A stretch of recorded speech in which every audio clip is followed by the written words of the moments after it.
কি শিখবা? Tense. Tense tense. বাহ, মাশাআল্লাহ। হ্যাঁ হ্যাঁ হ্যাঁ, দেখো। আচ্ছা, আমরা টেন্স শেখাবো আপনাদেরকে। এখানে টেন্সের সব দেওয়া আছে, গল্পের মাধ্যমে সব দেওয়া আছে। এই সুন্দর সুন্দর আমাদের গল্প। এবং বসুন, আপনি বসুন। হ্যাঁ সবাই, হ্যাঁ খেয়াল করুন। হ্যাঁ আচ্ছা, কি নাম তোমার? রোহান। কোন ক্লাসে পড়ো? ক্লাস 7। কোন স্কুলে? মেরিটাস আইডিয়াল স্কুল, ঝাউচর, তাই না? তুমি টেন্স পারো? পারো না? আচ্ছা ঠিক আছে, তাহলে আমরা তোমাকে আজকে অল্প পড়াবো, আর আগামীকাল পড়ালে তুমি পুরো টেন্সটা পারবা, ঠিক আছে? হ্যাঁ, আজকে আধা ঘন্টা, কালকে আধা ঘন্টা পড়লে তুমি সম্পূর্ণ টেন্সটা বলতে পারবা ইনশাল্লাহ। তো হ্যাঁ আচ্ছা, বলেন। যে বোঝে না টেন্স তার নাই সেন্স, সে আস্ত ননসেন্স। টেন্স টেন্স টেন্স বলেন। টেন্স প্রথমত 3 প্রকার: past tense, present tense, future tense. Past indefinite, past continuous, past perfect, past perfect continuous. Present indefinite, present continuous, present perfect, present perfect continuous. Future indefinite, future continuous, future perfect, future perfect continuous. হ্যাঁ বলবা, কিছু বলবো? হ্যাঁ পারো না? এই যে এখানে কিসের ডিম বলেন? কিসের ডিম এটা? কয়টা আছে? 3টা। আর এখানে কিসের ডিম আছে? হাঁসের ডিম। কয়টা? 3টা। তারপরে হ্যাঁ, উট পাখির ডিম কয়টা? হ্যাঁ, উট পাখির ডিম 4টি। হ্যাঁ, এলে কি তোমরা বুঝছো? মুরগির ডিম ছোট না বড়? ছোট। এখানে কথা আছে ছোট, কথা আছে।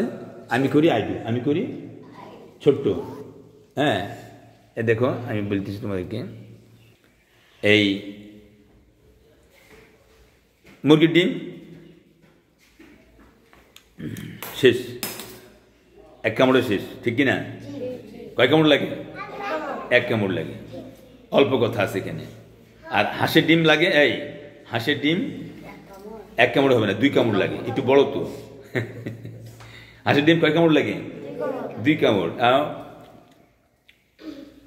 শেষ নাই। বুঝতে না, বুঝেন নাই? আচ্ছা, আর উট পাখির ডিম অনেক বড়, একজনে খাইতে পারে না। কয়জনে খায়? হ্যাঁ, 2জনে খায়। কয়জনে খায়? 2জনে খায়। সুতরাং এখানে কথাও 2জনের কথা আছে। কয়জনের কথা আছে? একজনের কথা নাই। ডাক্তার আসিবের পূর্বে রোগীটি মারা গিয়ে ছিল। তাহলে কাজ করছে কয়জনে? 2জনে। কয়জনে বলেন? ডাক্তারও ঢাকা থেকে রওনা দিছে, হেমায়তপুর নামছে, আর এখান থেকে ফোন দিচ্ছে, স্যার আর এসেন না, রুগী নাই। কথা বুঝতে না, বুঝেন নাই? তো সুতরাং উট পাখির ডিম 2জনে খায়। কয়জনে খায়? এখানে সুন্দর গল্পের মাধ্যমে আমি আপনাদেরকে বুঝাই দেব। তাহলে আমরা এখানে বললাম অতীতকালের চিহ্ন। বলেন অতীতকালের চিহ্ন।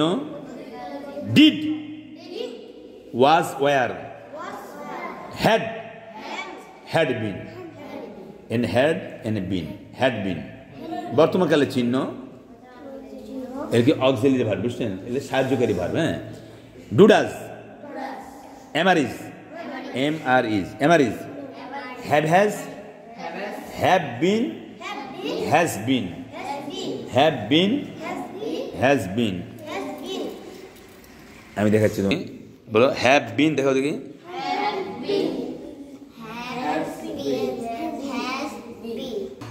হ্যাঁ হ্যাঁ হ্যাঁ, সুন্দর হয়েছে, ঠিক আছে।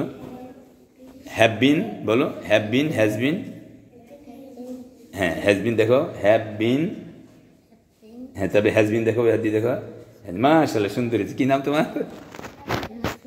নাফিজা। কোন ক্লাসে পড়ো? হ্যাঁ, ভর্তি হয়নি এখনো? ও, বয়স কত? 5 বছর? হ্যাঁ হ্যাঁ, 5। মাশাআল্লাহ, খুব ছোট বাচ্চা তো। ঠিক আছে, তা তুমি টেন্স পড়তে আসছো, ভালো তো, সুন্দর। হ্যাঁ আচ্ছা, তাহলে হ্যাভ বিন, হ্যাজ বিন। বলেন ভবিষ্যৎকালের চিহ্ন shall will, shall be will be, shall have will have, shall have been will have been. আমি করি আই ডু, আমি করি আই ডু, আমি করি আমি করি আই ডু, বলেন আমি করি আই ডু, আমি করি আই ডু, বলেন আমি করলাম আই ডিড, আমি করলাম আই ডিড, বলেন আমি করলাম আই ডিড, আমি করব I shall do, I shall do. এবার আই উইল ডু হয়, এখন শ্যালের ব্যবহার কমে গেছে, উইলের ব্যবহার শুরু হয়েছে। আই উইল ডু, বলেন আই উইল ডু। আমি করতেছিলাম আই ওয়াজ ডুইং, আমি করতেছিলাম আই ওয়াজ ডুইং, আমি করতেছি আই এম ডুইং, আমি করতে থাকবো আই শ্যাল বি ডুইং, বলেন doing doing doing, was doing, am doing, shall be doing. তো আমরা এইভাবে যদি আপনারা টেন্স শিখেন বা অক্সিলারি ভার্ব, খুব সহজে আপনি ইংলিশে কথা বলতে পারবেন। আল্লাহ তৌফিক দান করুক। কারি মুমিন টিভি দেখবেন, লাইক কমেন্ট শেয়ার করবেন এবং সারা বিশ্বে ছড়িয়ে দিবেন ইনশাআল্লাহ। সাবস্ক্রাইব করবেন। আমরা হোয়াটসঅ্যাপেও পড়াই অনলাইনে। মোবাইল নাম্বার, যোগাযোগের মোবাইল নাম্বার 0176200991। বৈজ্ঞানিক ভিত্তিক কোরআন শিক্ষা, বৈজ্ঞানিক ভিত্তিক ইংলিশ শিক্ষা, বৈজ্ঞানিক ভিত্তিক নাহু স্বরূপ শিক্ষা। কারি মোহাম্মদ আব্দুল মুমিন আমার নাম, হেমায়তপুর, সাভার, ঢাকা। ধন্যবাদ সবাইকে।